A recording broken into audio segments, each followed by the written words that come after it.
Hi, everybody. This is Miss Celeste, your professor for ECE 202. We have made it to the last video in week 4, part 16. Congratulations for completing all the videos and soon completing the course. We are going to really focus on moving to the future with teaching aids, and also just moving to the future in general in terms of our positions in early childhood, our positions as a teacher overall, and just making sure that we are super mindful of continuing to grow and learn as educators, and support children's growth. Before we get started, just want to reiterate that discussions are due on Wednesdays, replies are Saturdays, and just making sure we're completing that final assignment. Everything is due on Sunday. So if you have gotten approval for other such assignments to be turned in, it is due on Sunday. Everything is due on Sunday. And also the information of the school that you will be doing your practicum at. I do need that information before this course ends, so I can approve and make sure that you are well prepared to start those hours if you have not done so already. So as children get older, learning becomes more cognitive and abstract, and the number of teaching aids and props reduce over time. Students of all ages and abilities can benefit from the use of teaching aids and props. It really accelerates their learning, it really improves recall and higher engagement. We really want to empower students to grow and learn. So teaching aids are used to support that and really get them to better understand the information and lessons that we are providing. But let's talk about the whole teacher and the teacher role. So of course, the teacher role has a lot of responsibilities, and there's a lot of areas that we have to make sure that we are completing successfully. We are having enough time to prepare and set up the environment so the children could have, successful outcomes. So I just want you to be mindful of your time management. I want you to be mindful of these areas such as the content that really needs to be thought out. It really needs to be applied to the children in your classroom. It really needs to have, the skills. You need to be well prepared to have the skills to deliver these lessons. So that means making sure that you are really well knowledgeable within that area. You spend some time researching information or getting support from other teachers just to make sure that you're delivering the information well, and also age appropriate. In addition, just making sure resources are available, and making sure assessment is something of thought when you are teaching, because you want to make sure that the information and lessons that you are delivering, that the children are retaining it and understanding it. So I always encourage, creating portfolios for students. So, you can collect, their learning in a book. It could be written just from your notes. It could also be actual projects that you've done that can be saved in there. I also think it's a good piece to share with parents, say at a parent-teacher conference, or even just check-ins that I recommend that you do often, and not just wait till parent-teacher conference. Because this also builds a really good relationship with the parents, because again, you are working with them as well to support their child. So together, everyone has to be on the same page. Environments need to be balanced and consistent.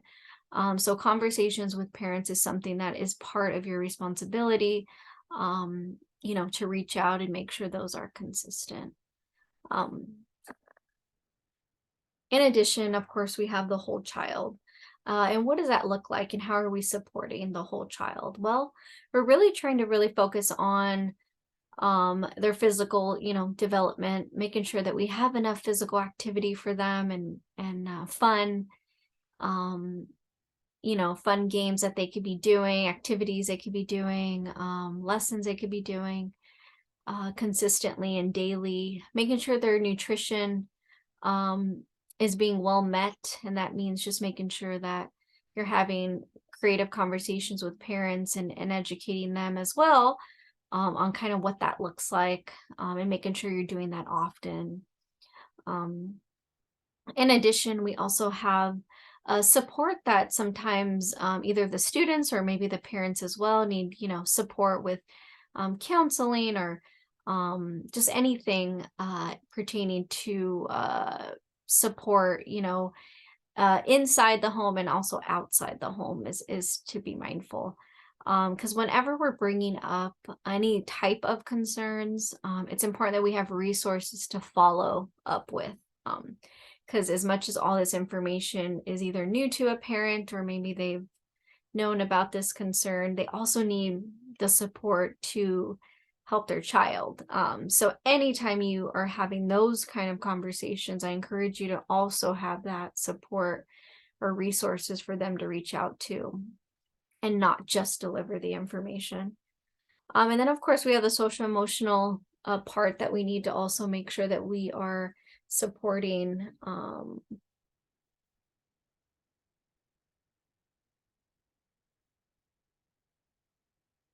I'm sorry about that. And also, making sure the overall wellness, and also of, the teachers in your classroom, is definitely a big part of, the needs of what we need to remember and not forget, because the teacher wellness is something that also needs to be at the forefront as well. And then, of course, the family engagement, so getting them part of the environment, part of the classroom, will really also help them understand what their child's learning, and what they could do at home. So um and then just also building upon that community aspect and what the community kind of looks like. So I really liked this example here, because it kind of tied into the whole child aspect, but also being mindful of the community aspect of areas that we need to make sure that we're talking either more about or get familiar with these areas, so you are well prepared if you were to have these conversations with parents. So what's the benefit of teaching aids overall, and how can they help children be well prepared? Well, teaching aids, really make learning permanent. Teaching aids also provide, a variety of way of learning. Teaching aids are also helpful in attracting attention. Um, it also saves time and energy for the teacher. It encourages the healthy classroom interaction with among their peers, which is very healthy for them. It also helps, teachers create situations for teaching the beginners. So it allows teachers to kind of let the other students kind of work independently while they're also supporting possibly the new children in the classroom. And we also want to encourage a lot of independence. So we do want to set that up in a way that allows children to be a lot more independent, because teachers should not be leading every minute of the day. There should be opportunities for children to kind of lead their learning and make choices, and that's really healthy within the environment. And then also teaching aids are helpful in meeting individual differences. So depending on the different needs, we can apply different teaching aids. So that also is a plus, and a great benefit. And then just one more, teaching aids provide, really good abstract ideas. It also allows abstract ideas to become concrete, and this really helps in making learning more effective. So this also just really caters to the fact that learning is fun. Learning can be applied in many different ways. So when it comes to creativity, we should always, want to do more, and we always want to kind of think further, depending on the children we have. And that's the funness of what we get to do every day, is because every, new student we meet is a whole new experience. So it's really fun to kind of be allowed to do that. And I actually find it a good challenge to find ways to meet that child's needs. I actually find that very fun to do. And then, of course, over time, the evolving role of the teacher. So you are continuing to evolve, right? Or you're continuing to learn. You're getting, more connected with the community. You're getting more and in depth with how to partner with the community around you within the learning platforms that are available to you. So many apps and creativity that is continuing to further and further to connect us in a way to have more creative conversations, which I think are wonderful, because there's so many ways that we can reach parents, connect with them, talk with them, educate ourselves. There's more availability, say, to even the online platform, which I think is going to continue to evolve. Just because with our working and busy lives, we need to find ways to make this work. So continue to, partner up with other educators, continue to evolve and go to conferences and attend webinars and just get some more creative ideas, because over time you're going to collect all those wonderful ideas, and then one day you're going to share them, and you're going to empower the new generation of teachers, and you're going to empower all teachers that get the opportunity to work with you. And so I challenge you to be excited about that growth and continue to grow and learn and reach out to different opportunities that become available to you, or also just find them and continue to thrive within that environment, because education is ever changing. Education, like I always say, is not one size fits all. So we are always going to have that need to find ways to reach children. Of course, there are ways at work, and we use today, which I'm very grateful for. But we also still need more support, as technology is evolving and growing every day, and so are we. So thank you so much for your time. I appreciate each and every one of you spending time with me through these videos. And I've had a lot of fun getting to know all of you, through this course. I hope we can connect through other courses.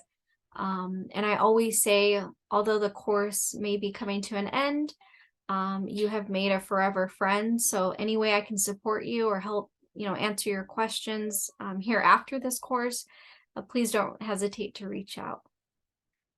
But until I see you again, have a great day, and thank you so much.